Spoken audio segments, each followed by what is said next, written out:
Imagine we're sitting side by side beside a crackling campfire.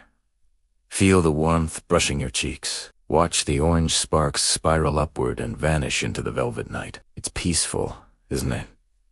Now, close your eyes. Imagine the fire disappears. The warmth fades. The light vanishes. You're standing in a vast forest, swallowed by absolute darkness. No moon. No glow. Just silence and the unknown. For most of human history, this was reality. When the sun went down, the world belonged to the shadows. There were no switches to flip, no heaters humming in the background. Our ancestors huddled in cold caves or beneath open skies, listening to the distant growls of predators. They were small, exposed, and vulnerable, another creature trying to survive the night. And yet, they endured. Fire, at first, was not theirs. It belonged to lightning, to volcanoes, to the sky gods. It was terrifying and magnificent, a living force that moved, devoured wood and roared with hunger. It grew and fed and died when starved. Animals fled from it. Birds escaped its smoke, but humans did something different. We watch it. We noticed that after a wildfire, the earth stayed warm. We saw that smoke drove insects away. We felt heat against frozen fingers and realized this wild force could comfort as well as destroy. Slowly, cautiously, we stepped closer. Could this power be understood? Could it be carried? Could we claim a fragment of the sun? When fire was nature's gift. Long before humans could create fire, nature provided it. Picture a violent storm rolling across an open plain. Thunder shakes the sky. A bolt of lightning strikes a dry tree and suddenly, golden flames erupt. Forests burned. Lava glowed red down volcanic slopes. Fire appeared fierce and alive. Early humans didn't know how to make it, but they learned to recognize opportunity. After storms, they found smoldering branches. One brave soul might have lifted a glowing stick and touched it to dry wood, watching a new flame leap to life. That moment must have felt like magic. At first, their discoveries were accidental. Meat dropped into hot embers tasted better. Sitting near coals chased away the cold. They learned that fire needed fuel small twigs to survive. Not too much at once, or it would rage out of control. They couldn't create it yet, but they could keep it alive. And that was enough to change everything. The age of the firekeepers. But fire was fragile. If it went out, it was gone. In those early days, losing fire could mean disaster. Without the knowledge to make it from scratch, communities had to guard it constantly. Someone always stayed awake. Someone always fed the embers. Imagine traveling across a windy plain carrying a hollow horn or bark bundle filled with glowing coals, carefully wrapped in ash, shielding it from rain, protecting it from wind, walking 4 miles with your tribe's survival cupped in your hands. The firekeeper held immense responsibility. If the embers died, the group might wait months, perhaps years, for another lightning strike. Fire became more than warmth. It became a shared duty, a symbol of cooperation, a treasure more valuable than stone tools or ornaments. Protecting the flame taught humans something new. Planning. We were no longer surviving moment to moment. We were thinking ahead, preparing for tomorrow. But eventually, waiting for lightning was no longer enough. The day humans made fire. At some point, someone noticed something remarkable. When you rub your hands together on a cold day, they grow warm. Our ancestors observed heat building from friction, while shaping wood or sharpening stone. From this observation came one of humanity's greatest inventions. The fire drill. A stick spun rapidly against a wooden base. Faster. Faster. Smoke curled upward. Fine black. Dust began to glow. A careful breath. A bundle of dry grass. A final, gentle blow. Flame. Imagine the first person who achieved this deliberately. The thrill. The disbelief. The power. Other groups discovered a different method. Striking flint against pyrite produced sparks, tiny flashes of captured lightning. If one landed on dry tinder, fire was born. For the first time, humans were not waiting for nature. They were creating, and that changed everything. With fire at will, humans moved into colder regions, to Europe, into northern Asia. Night became less terrifying. Food became easier to digest. Warmth preserved energy. Light extended the day. Around flames people talked, planned, and imagined. Fire reshaped our bodies, our societies, and our minds. It was no longer a wild gift from the sky. It was a tool, a companion, a turning point. From a single spark, humanity stepped out of the shadows and into the light. How fire transformed human life.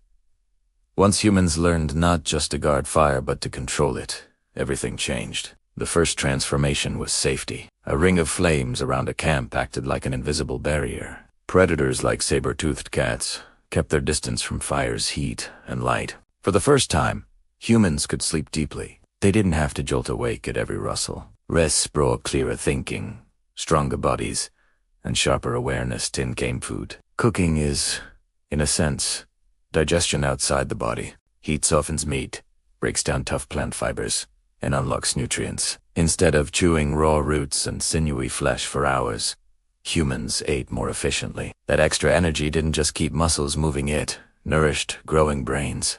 Many scientists believe cooking played a crucial role in human intelligence.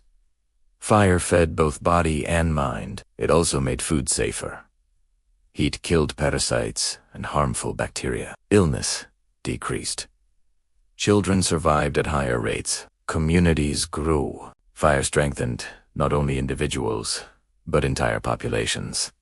And there was warmth. During harsh Ice Age winters, fire turned caves into shelters. It dried wet clothing, melted snow into drinkable water, and extended activity into the coldest nights. Fire was more than a convenience. It was life support. With it, humans expanded into uninhabitable lands.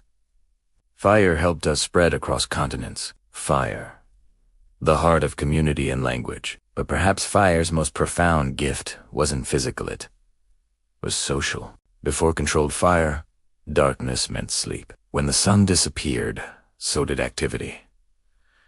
But fire stretched the day. After hunting and gathering, people gathered around the flames. In that circle of light, something extraordinary happened. We talk. The fire became a center point, a glowing heart, around which stories were told and knowledge was passed down. Elders taught younger members which plants healed and which harmed, how to read tracks in the soil, how to remember the past. Those extra hours may have helped language grow more complex. With time and safety, humans began sharing not just information, but emotions, dreams, and imagination. Songs were sung, dances cast flickering shadows against cave walls. The play of firelight may have been humanity's first theater.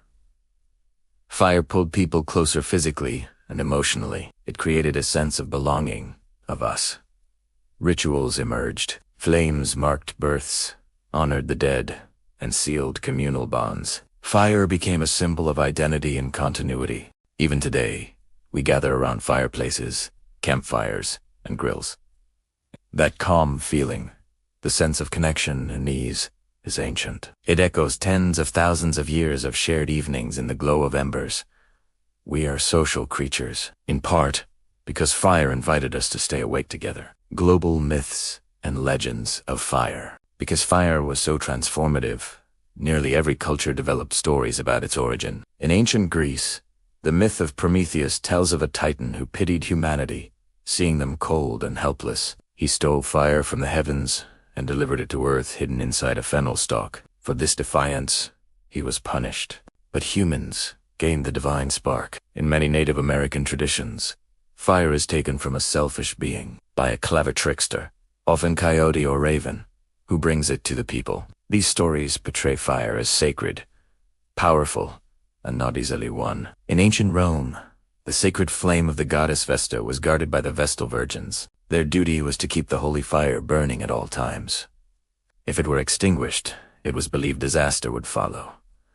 Across cultures, fire symbolized purity and renewal. It burned away corruption and made space for new beginnings. Even the word focus traces back to the Latin word for hearth, a reminder that fire was once the literal and symbolic center of the home. These myths revealed deep respect. Our ancestors understood fire as a dual nature, It could cook a meal or destroy a village. It demanded reverence and responsibility. Fire's hidden role in the modern world. Today, we still honor fire in subtle ways. Candles flicker on birthday cakes. The Olympic torch burns bright. Flames remain symbols of celebration and continuity. It may seem that fire has faded in importance in the age of electricity. But look closer. When you start a car, fuel ignites in a controlled explosion inside the engine. Many power plants still generate electricity by using heat to produce steam that drives turbines. Modern civilization, its transportation, industry, and infrastructure, rests on our mastery of combustion and heat. From melting metal for tools to forging engines and building computers, fire has shaped every technological leap. We may have traded open flames for switches and buttons, but the principle remains the same. We harness energy to transform the world. Yet, when you sit beside a campfire, something ancient stirs.